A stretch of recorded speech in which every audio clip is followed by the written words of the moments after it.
My name's Mark Bowden. I come from England.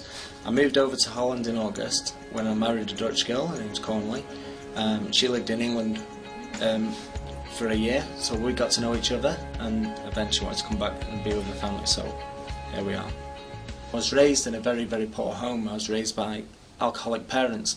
It forced me into like a life outside of my home that was kind of messed up. You know, I was always looking for a bit of comfort. I was very rejected by my family. They didn't have time for me.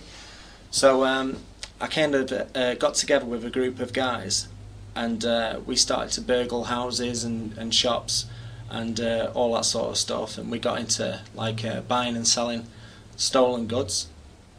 As I got into selling stolen goods to make a living, somebody started asking me for drugs.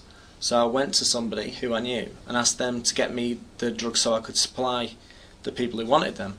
They gave me a quantity of drugs, and before long, all of a sudden I had like a drugs business. So now I had like the things that I thought I needed in order to be accepted. I didn't find what I was looking for, the acceptance that I was looking for.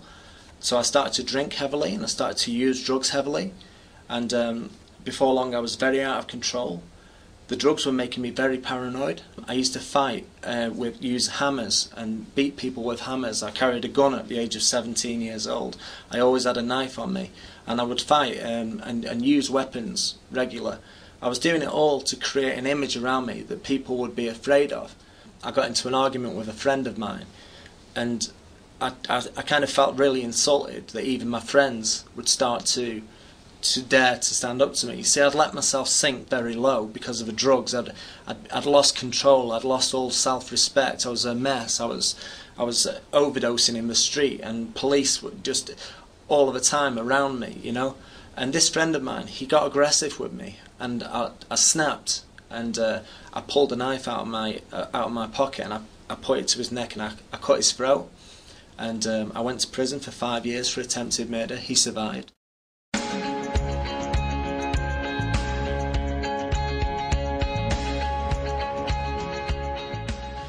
Away from all of the drugs and away from all of the outside attention, I started to think more and more and more. I started to think a lot about God. I went up to a lady in prison. She was a minister, and I said to her, I said, "Look, I just know there's something going on." And she turned around to me and she said, "Yes, there is something going on. There's a battle going on inside you between God and the devil."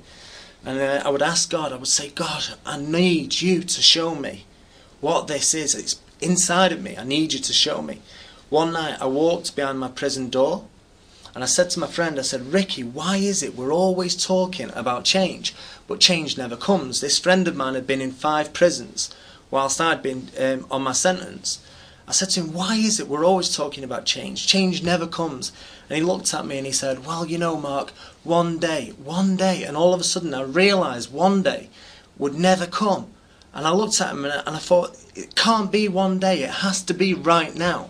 And as I said it, I saw the Bible was on the side, and all of a sudden I knew that it was Jesus Christ for right now, not one day. And I looked at my friend Ricky. I said, "Ricky, could you take a bag of drugs and could you flush it down the toilet right now? And could you do it for Jesus?" And he looked at me, he said, What do you mean, Jesus?" And all of a sudden I knew that Jesus Christ was there for me right now. I started to feel very good, started to feel very happy inside.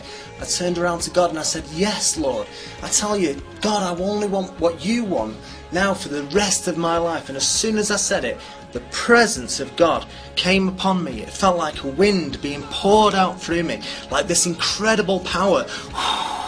Amazing feelings. I was filled up from the inside with this amazing feeling of love and peace and joy, such an energy, such a reality. Cool. When I asked God to come into my life, God came. You better believe this. Nothing else could have been an explanation for my experience. The presence of God said to me, "It's Jesus." The presence of God said to me, "Truth, truth, this is truth." You know, and if it wasn't for that presence of God, well, I mean, I'd be down in that coffee shop right now smoking green, you know. No doubt about it. No doubt about it.